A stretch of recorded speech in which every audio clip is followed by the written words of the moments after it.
હતા અને મેં મીટિંગ બોલાવી. તાલુકા પંચાયતના સભ્યો હતા, જિલ્લા પંચાયતના સભ્યો હતા, સંગઠનના તાલુકા જિલ્લાના આ ખૂબ સારી સંખ્યામાં ક્રીમ લોકો ઊભા હતા. ત્યાં બધાને મેં એ જ વાત કરી કે આપણા વિસ્તારની અંદર જે કેટલીક આદિવાસી યુવાનોને ઉશ્કેરવાની પ્રવૃત્તિઓ ચાલે છે. આદિવાસી હિન્દુ નથી, આદિવાસીનો કોઈ ધર્મ નથી, આદિવાસીનો અલગ ભીલ પ્રદેશ હોવો જોઈએ, કેવડિયામાં રાજધાની હોવી જોઈએ, આ બધી માંગ લઈને ચાલે છે. એનું નેતૃત્વ ચૈતર વસાવાએ કર્યું છે. ચૈતર વસાવાએ કહ્યું છે કે ભીલ પ્રદેશની રાજધાની કેવડિયામાં હોવી જોઈએ. આ બધી મુવમેન્ટ એ જોરશોરમાં એ ચાલી રહી છે. હમણાં 10 દિવસ પહેલા આખા દેશના બધા ટ્રાઇબલ સંગઠનો આમ અલગ ભીલ પ્રદેશને લઈને ભેગા થયા, કેટલાક ટ્રાઇબલના પ્રશ્નો લઈને ભેગા થયા. એમાં આપણા મારા વિસ્તારના પણ ભરૂચ નર્મદાના પણ કેટલાક કાર્યકરો દિલ્હી આવ્યા હતા. છોટાઉદેપુરથી માંડીને દાહોદ સુધીના લોકો, ગુજરાતના ઘણા બધા લોકો ત્યાં દિલ્હીમાં આવ્યા હતા. મેં જોયા છે ત્યાં.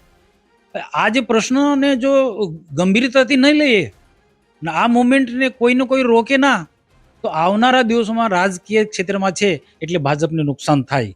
ભારતીય જનતા પાર્ટીનો કાર્યકર્તા મૌન જો બેસી રહેશે તો ભાજપને નુકસાન થાય. પેલા લોકો હાવી થઈ રહ્યા છે તો સાચી વાત બોલવી પડે લોકોએ. એટલે તાલુકાના સભ્યને પણ મેં કીધું તમારે સાચી વાત કેવી જોઈએ. સરકારમાં જે વિકાસના કામો જે થયા છે એ લોકોની સમક્ષ જઈને કહેવું પડશે. ભૂપેન્દ્રભાઈ સરકાર ગુજરાતમાં આટલા વિકાસના કામો થયા છે આ દિવસમાં. નરેન્દ્રભાઈ મોદી સાહેબ આદિવાસીઓને આખી કાયા પલટ કરી રહ્યા છે. જબરજસ્ત જે ઐતિહાસિક કામો કરી રહ્યા છે આ વાત લોકોમાં કેવું પડે. ને બધા કયા કામો કયા રાજ્ય સરકારને ભારત સરકાર એ મુદ્દા પણ મેં આપ્યા ને લોકોને કહ્યું કે તમે લોકોની વચ્ચે લઈને જાઓ અને સાચી વાત મૂકો. તમે સાચી વાત લોકો સમજ નહીં મૂકો તો પછી આ ખોટા લોકો આપણા પર હાવી થશે. અને એ પણ કીધું અને બોલો અને સોશિયલ મીડિયામાં પણ મૂકો. ને ત્યાં સુધી એવું કીધું કે તમે પણ બોલો ને જિલ્લાના નેતાઓ પણ બોલવું પડે. જિલ્લા ભારતીય જનતા પાર્ટીના પ્રમુખ નીલ રાવે પણ બોલવું પડે. ધારાસભ્ય ડૉક્ટર દર્શનાબેને પણ આ લોકોને કાઉન્ટર કરવા પડે, જવાબ આપવો પડે. ચૈતર એન્ડ કંપનીના માણસોએ, રીતેશભાઈ વસાવા, ધારાસભ્ય ઝઘડિયા, કારણ કે ત્યાં પણ આમ આદમી પાર્ટી હાવી થઈ રહ્યું છે, તેમણે પણ બોલવું પડે. ત્યાં પણ ખોટો અપપ્રચાર ચાલી રહ્યો ઝઘડિયામાં, તો ત્યાંના ધારાસભ્ય પણ બોલવું પડે. મોતીભાઈ વસાવા વન મંત્રી છે, જ્યારે સંજયભાઈ તાલુકા પંચાયતના પ્રમુખ અને ચૈતરભાઈ વસાવા સાથે જે ઝઘડો થયો એ વખતે એ મારા પહેલાં ત્યાં બેઠા હતા, આખી હિસ્ટ્રી જાણે છે. તો એના માટે મેં કીધું એ સાચી વાત લોકો સમક્ષ કેવું જોઈએ. તો અને મેં ત્યાં સુધી આગળ વધીને એ પણ કીધું છે આપણે અહીંના ધારાસભ્યો પણ અને પ્રદેશના નેતાઓએ પણ બોલવું જોઈએ. આજે કેજરીવાલ દિલ્હીથી અહીંયા આવીને ભાજપને ગાળો દેતો હોય, અમને ગાળો દેતો હોય, ભાજપ સરકાર કે ભારતીય જનતા પાર્ટીને ખોટી રીતના લોકો સમક્ષ પ્રદર્શિત કરો તો ખુલ્લા પડે, તો પછી એવા લોકોને જવાબ આપવો પડે. પ્રદેશના નેતાઓએ પણ બોલવું જોઈએ એવું કહું.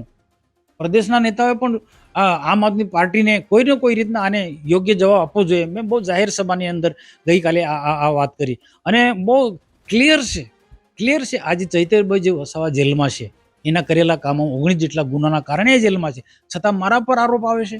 મનસુખભાઈ એમનો કાર્યકર્તા, એમનો ગામનો બોગસનો ગણેશ વસાવા સોશિયલ મીડિયામાં જાહેર મિટિંગમાં કે મનસુખભાઈ જેલમાં પુરાય ચૈતરભાઈ વસાવાને. ભાજપ સરકાર ચૈતરભાઈથી ડરે છે એટલે જેલમાં પુરાઈ રાખ્યો છે. આ બધા ખોટા અપપ્રચાર કરે છે. તો એના માટે બોલવું તો પડશે ને. બધા લોકો મૌન રહીશું તો પાર્ટીને પણ નુકસાન છે. આવનારા દિવસે પાર્ટીને નુકસાન છે અને ખોટા લોકો હાવી થશે.